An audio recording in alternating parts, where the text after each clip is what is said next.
Hello and welcome to P for Politics. I'm Suninja. Thank you so much for connecting after so long. So there has been a gap, and that gap has been for certain reasons, which I have explained time and again. So a lot of people who are connected with me have been aware of why this gap, but it has been a long gap. I apologize for that, but hopefully now we shall be meeting more often than not. Why am I connecting today? That's because the Supreme Court has given a major verdict on the powers of Delhi government and especially Arvind Kejriwal. So, what are the powers of the Chief Minister and what are the powers of the Lieutenant Governor? This is one topic that has been haunting the politics of Delhi for long. Now, a lot of people are saying that it's a major victory for Arvind Kejriwal. So, Arvind Kejriwal can claim victory and project BJP as the villain in the entire game. But the question is BJP actually a villain or is BJP a victim? Now, why am I saying this? क्योंकि बहुत सारे shows आपने देखे होंगे और बहुत सारे journalist और बहुत सारे लोग ये कह रहे हैं कि बहुत बड़ा झटका मोदी सरकार को लगा है, बीजेपी सरकार को बहुत बड़ा झटका लगा है, क्योंकि अरविंद केजरीवाल के साथ जो उनकी जंग चल रही थी इस बात को लेकर कि दिल्ली का आखिर बॉस कौन, who is the boss of Delhi, LG और द चीफ मिनिस्टर, उसमें आज अरविंद केजरीवाल की जीत हुई है और सुप्रीम कोर्ट ने इस बात पर मोहर लगाया कि अरविंद केजरीवाल यानी चीफ मिनिस्टर ही असली बॉस हैं.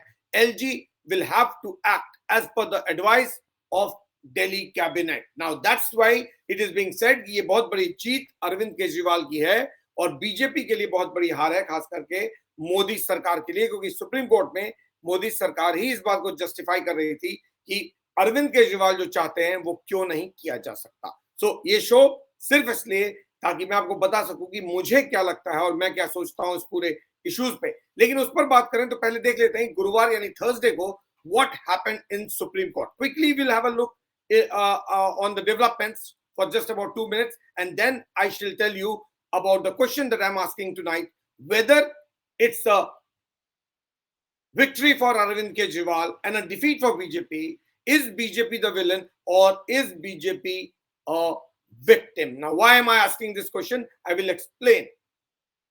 So, आज जो कुछ भी सुप्रीम कोर्ट में हुआ यानी थर्सडे को जो कुछ भी सुप्रीम कोर्ट में हुआ वो ये, the first thing the Supreme Court said is that the LG has to work as per the advice of the Chief Minister and the Delhi cabinet. So that's the first order that the Supreme Court gave to the central government, saying that you do not interfere too much because it's not you but the Chief Minister who's the boss in Delhi. So between these two gentlemen, which is Kejriwal and the Lieutenant Governor, according to Supreme Court, it's Mr. Kejriwal who will be calling the shot and Mr.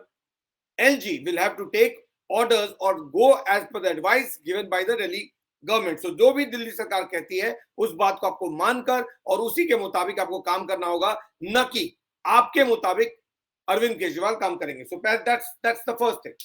Second, LG doesn't have the right to transfer and post officers.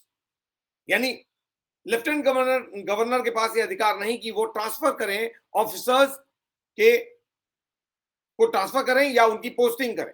अब वो officers चाहे Delhi government के हो चाहे वो central government के officers हो जो डेपुटेशन पे या उनका कार्डर दिल्ली हुआ तो उस कारण वो दिल्ली में काम कर रहे हो, जो भी ऑफिसर दिल्ली सरकार से जुड़ा हुआ होगा उसके ट्रांसफर और पोस्टिंग के जो ऑर्डर्स हैं वो चीफ मिनिस्टर पास करेंगे, एलजी नहीं. यानी सेंट्रल गवर्नमेंट ये ऑर्डर्स पास नहीं कर सकती. CM will have full powers to take decision on transfer and posting of officers, both Delhi government employees and civil servants from the Delhi cadre, or those who are on deputation to the Delhi state. Chief Minister will also have powers to independently decide what's good for Delhi. LG only has to go by what the state cabinet advises. यानी chief minister के पास पूरा हक होगा वो तय करें कि दिल्ली में क्या होना चाहिए. अब ये सारी चीजें मैं इसलिए कह रहा हूं क्योंकि ये जान लेना जरूरी कि हुआ क्या. उसके बाद मैं बताऊंगा आपको क्यों मैं ये सवाल पूछ रहा हूं कि क्या बीजेपी विलेन है या बीजेपी विक्टिम, और ऐसा मैं क्यों पूछ रहा हूं, मेरा उस पर क्या राय है. And the last but not the least, CM is the boss and LG a mere constitutional head as are governors in the state. यानी सुप्रीम कोर्ट के मुताबिक चीफ मिनिस्टर अरविंद केजरीवाल ही बॉस हैं और एलजी जैसे बाकी स्टेट में गवर्नर होते हैं वैसे ही एलजी हैं, और वो सिर्फ कॉन्स्टिट्यूशनल हेड है और उनको जो कुछ भी कैबिनेट रिकमेंड करता है उसी के मुताबिक उनको अपना डिसीजन लेना होगा। बहुत इंपॉर्टेंट जजमेंट है और शायद बहुत सारे सवाल भी ये जजमेंट उठा देता है। उसका कारण ये है कि दिल्ली की पॉलिटिक्स जो अब तक रही है, अगर आप उसको गौर से देखेंगे तो वो चाहे शीला दीक्षित हो, चाहे साहिब सिंह वर्मा हो, चाहे वो मदन लाल खुराना हो, अरविंद केजरीवाल हो, सुषमा स्वराज हो या वीके मल्होत्रा हो, ये वो लीडर्स हैं बीजेपी और कांग्रेस के या आम आदमी पार्टी के जिन्होंने सत्ता संभाली है दिल्ली में। और तब से जब से दिल्ली को स्टेटहुड तो मिला ही है, मतलब not complete statehood but partial state assembly status जब से मिला है, उससे पहले भी जब ऑटोनॉमी दी गई थी तब से ये सवाल उठ रहा है कि क्या दिल्ली गवर्नमेंट के पास पावर होने चाहिए वैसे ही जैसे बाकी स्टेट के पास है, या फिर दिल्ली एक अलग स्टेट है और ये इसको अलग तरीके से देखना होगा। In that question, in that context the question that I am asking becomes relevant कि क्या वाकई बीजेपी के लिए बहुत बड़ा झटका है या बीजेपी कहीं विक्टिम तो नहीं है। मोदी सरकार मान लेते एक मिनट के लिए अरविंद केजरीवाल को पूरी तरह से या पूरे पार नहीं दे रही है या पूरी ताकत नहीं दे रही है या उनको काम नहीं करने दे रही है, तो फिर रिस्पॉन्सिबिलिटी किसकी है? मोदी गवर्नमेंट की, बीजेपी गवर्नमेंट की, या प्रीवियस गवर्नमेंट्स की जिन्होंने लॉ बनाया और रूल क्रिएट किए, या फिर कोर्ट्स की जिनके पास ये मौका पहले भी था कि वो बताते सेंट्रल गवर्नमेंट को कि डोंट मेस अराउंड, ये गवर्नमेंट इलेक्टेड है और इसके पास सारे पावर्स हैं to frame rule, transfer officers and post officers. तो ये बात जो आज 2023 में कही जा रही है, यही बात सुप्रीम कोर्ट पहले भी कह सकता था, लेकिन सुप्रीम कोर्ट ने ऐसा नहीं कहा। क्यों? Why? There are few questions that are obvious. आज सुप्रीम कोर्ट इस चीज को बदलना चाहती है और कह रही है कि अरविंद केजरीवाल सरकार को सारे पावर्स मिलने चाहिए जैसे बाकी स्टेट के चीफ मिनिस्टर को मिलते हैं। वही ट्रांसफर करेंगे ऑफिसर्स का, वही उनको पोस्ट करेंगे, वही डिसाइड करेंगे कि स्टेट में क्या होने वाला है। तो फिर सवाल यह है कि ये सुप्रीम कोर्ट ने ये इंटरवेंशन पहले क्यों नहीं किया? जब बीजेपी या बाकी पार्टियां चिल्ला रही थी कि यहां पर फुल स्टेटहुड दो या फिर हमें और पावर दो, हमें ट्रांसफर और पोस्टिंग का अधिकार दो, तब फिर सुप्रीम कोर्ट ने उस वक्त ये इंटरप्रिटेशन क्यों नहीं किया कि क्या पावर्स स्टेट गवर्नमेंट के या स्टेट चीफ मिनिस्टर्स के हैं? आज सुप्रीम कोर्ट उन इंटरप्रिटेशन को कर रहा है और उनको बता रहा है सेंट्रल गवर्नमेंट को कि आप क्या कर सकते हो क्या नहीं कर सकते। तो सुप्रीम कोर्ट ने ये पहले क्यों नहीं किया? जब बीजेपी चिल्ला रही थी या रो रही थी कि हमें पावर दिया जाए, तब सुप्रीम कोर्ट ने ऐसा नहीं किया, लेकिन आज ऐसा किया। जब सेंटर में कल नॉन बीजेपी गवर्नमेंट थी तो बीजेपी के कहने पे फुल स्टेटहुड दिल्ली को नहीं दिया गया या दिल्ली के चीफ मिनिस्टर को और पावर नहीं दिया गया। तो फिर आज ऐसा क्या हुआ कि अचानक सुप्रीम कोर्ट को लगा कि जो कुछ भी दिल्ली में हो रहा है वो गलत हो रहा है। अगर ये गलत हो रहा था तो पहले भी शायद गलत हो रहा था, आपकी नजर नहीं पड़ी या फिर आप नजर नहीं डालना चाहते। बीजेपी चिल्लाती रही पर आपने कभी नहीं सुना। इसके अलावा केवल बीजेपी नहीं और भी पार्टियां चिल्लाती रही, लेकिन कभी किसी ने नहीं सुना कि दिल्ली को और ज्यादा ताकत की जरूरत है। बीजेपी ने आखिरकार हार मान ली। नतीजा यह हुआ कि बीजेपी ने कहा जैसे चल रही है दिल्ली वैसे ही चलने दो। ये तब हुआ था जब बीजेपी सेंटर में पावर में नहीं आई थी।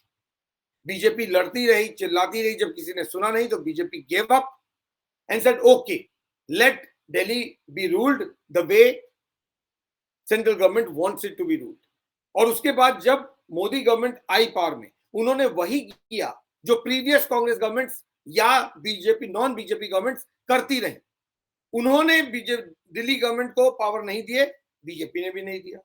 उन्होंने कहा दिल्ली चीफ मिनिस्टर के पास वो पावर नहीं है जो बाकी चीफ मिनिस्टर के पास है, बीजेपी ने भी वही किया। उन्होंने कहा दिल्ली एक यूनियन टेरिटरी है और उसको स्टेट का दर्जा नहीं मिल सकता, बीजेपी ने भी वही किया। दिल्ली में क्योंकि राष्ट्रपति भवन है, प्राइम मिनिस्टर्स ऑफिस है, इंपॉर्टेंट जगह हैं जिन पर किसी भी तरह का कोई कंट्रोल किसी भी स्टेट का नहीं हो सकता। यही बात पहले भी गवर्नमेंट कह रही थी, यही बात इस गवर्नमेंट ने भी, बीजेपी ने भी कही। तो फिर फर्क क्या हो गया?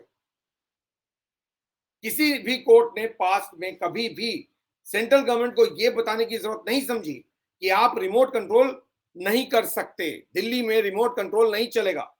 अगर बीजेपी रूल कर रही थी, और अगर बीजेपी रूल कर रही है, यानी उस वक्त जब बीजेपी रूल कर रही थी, तो उस वक्त ये कह देते कि बीजेपी अगर रूल कर रही है तो आप करने दीजिए। ये बात अगर उसी वक्त कह दी गई होती कि अगर बीजेपी रूल कर रही है तो उसको करने दीजिए, आप डिक्टेट मत कीजिए, तो ये सवाल आज पैदा ही नहीं होता। लेकिन आज तक ऐसा नहीं कहा गया।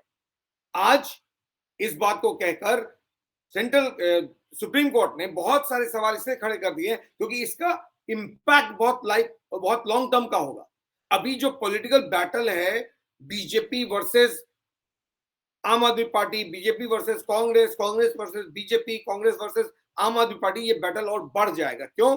क्योंकि एक चिंगारी लगी है, अब फुल स्टेटहुड में पुलिस भी आना चाहिए और लैंड भी आना चाहिए। अब Delhi as per the law, और जब लॉ फ्रेम हुआ तब भी पता था और आज भी पता है सबको कि दिल्ली बहुत सेंसिटिव जगह है, नेशनल कैपिटल है, यहां पार्लियामेंट है, तो लॉ एंड ऑर्डर नहीं दिया जा सकता। लेकिन अगर यही इंटरप्रिटेशन है कि एक स्टेट गवर्नमेंट जो इलेक्टेड है, जिसके पास असेंबली है, जिसके पास रिप्रेजेंटेटिव है, उसके पास पावर्स होने चाहिए, तो कल ये डिमांड भी आएगी कि उसके पास लॉ एंड ऑर्डर और लैंड के तो डिसीजन लेने का भी हक होना चाहिए। उसके अंदर लैंड और पुलिस दोनों आनी चाहिए।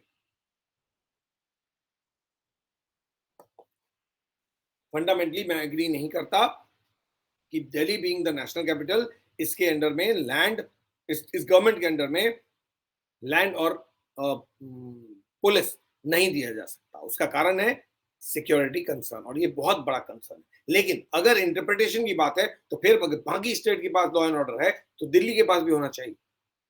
शायद दिल्ली में न्यू दिल्ली भी आता है, और एक बहुत बड़ा एरिया है जो कि जिसको सेफ सिक्योर रखना सेंट्रल गवर्नमेंट की रिस्पॉन्सिबिलिटी है। उसके डिसीजन सेंट्रल गवर्नमेंट ही ले सकती है। लेकिन अगर दिल्ली की सरकार के पास सारा अधिकार आ जाएगा तो फिर इस इलाके का क्या होगा? Who will govern New Delhi, which also falls under Delhi?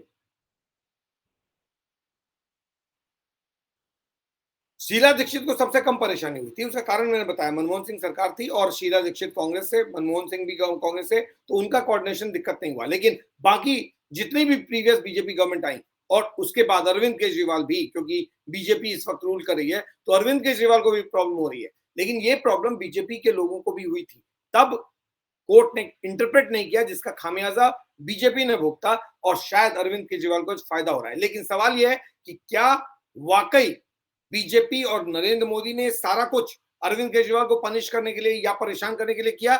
उसका जवाब मेरे मुताबिक ना है, क्योंकि उसके रीजंस जो मैंने आपको बताए वो है।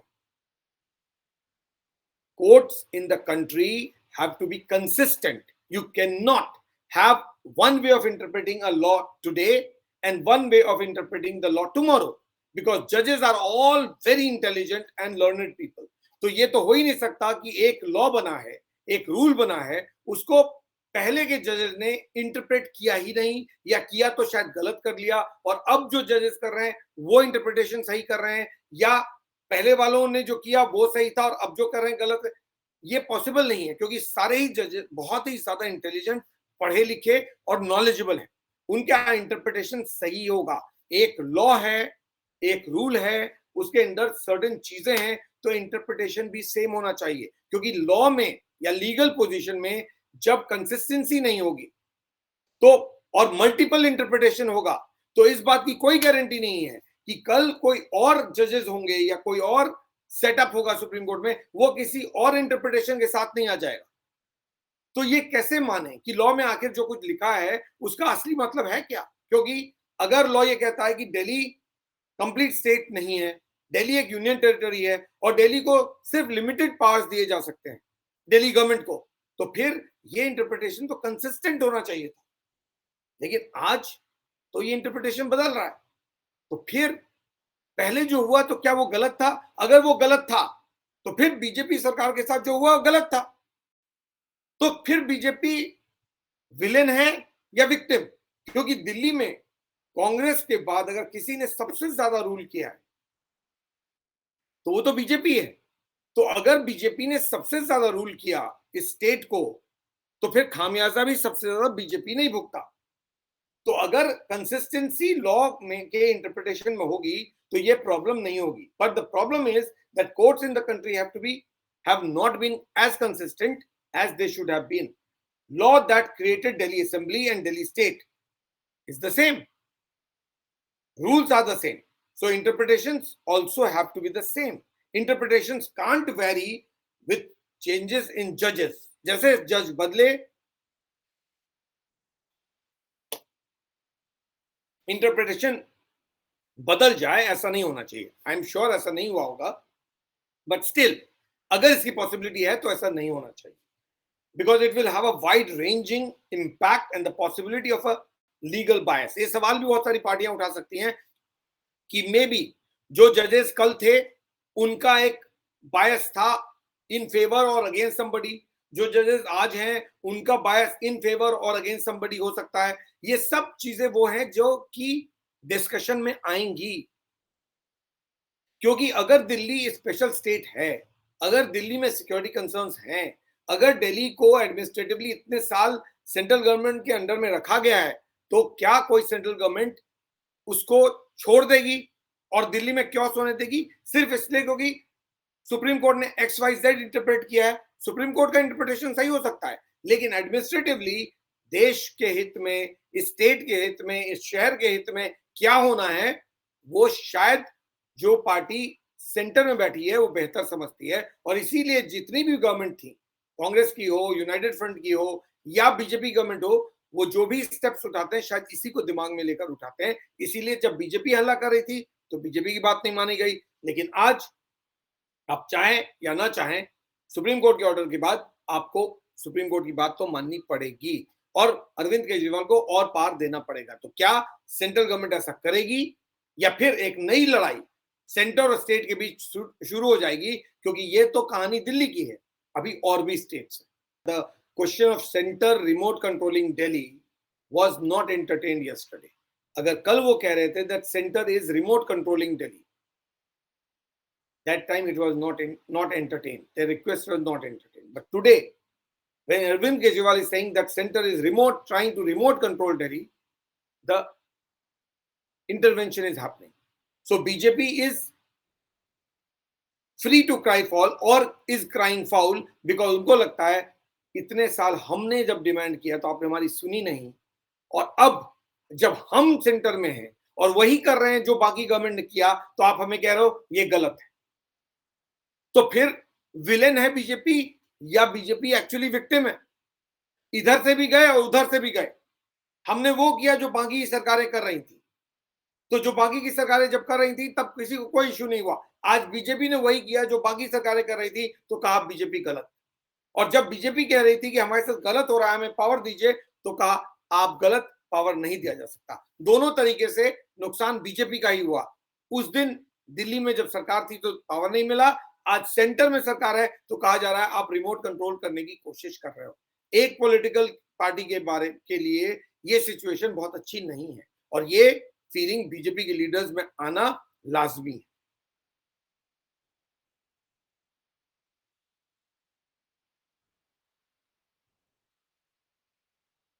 अगर ये पोजीशन, लीगल पोजीशन कंसिस्टेंट होता और यही वो बात थी कि रिमोट कंट्रोल कोई भी सेंट्रल गवर्नमेंट नहीं कर सकती, तो ये चीज बीजेपी को पावर्स बहुत पहले मिल गए होते।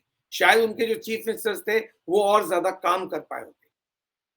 बीजेपी इकलौती पार्टी है जिसके हाथ कुछ नहीं आया, क्योंकि जब स्टेट में रही तब भी मारी गई, आज सेंटर में है तब भी एज अ विलन प्रोजेक्ट किया जा रहा है उसको, और वो प्रोजेक्ट हो रही है। लेकिन fact remains that if you go by the history of Delhi politics, if you look at the developments, decisions, politics of Delhi for last 30 or 50 years, you will realize it is not correct to say that BJP is the villain. Maybe BJP is a victim as a state party then and as a central party today. So this is something which one has to consider, that legal consistency is extremely important. Otherwise, there's always a possibility of one political party thinking that maybe there is a bias against us.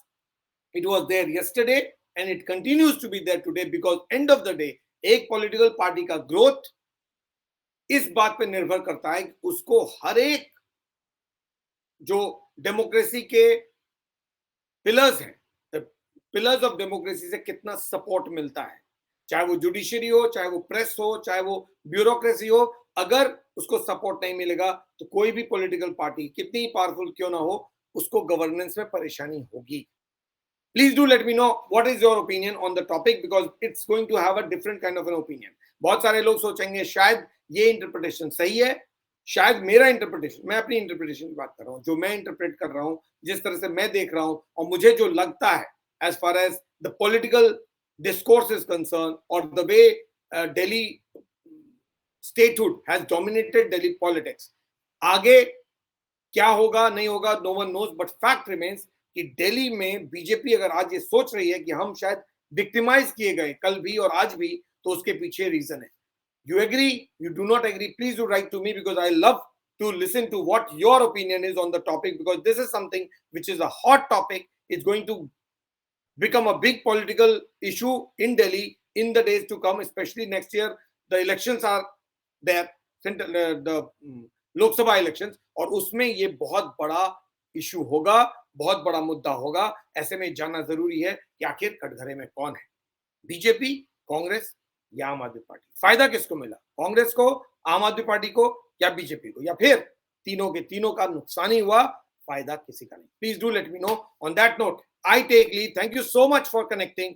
Stay safe, stay connected. I shall be back with you to talk something much more about something else that would interest you. There are a lot of developments that's happening on which I wanted to talk, but because of certain reasons I could not connect. But now you can expect that I will come and speak to you a little more often. Thanks a lot for watching. Stay connected.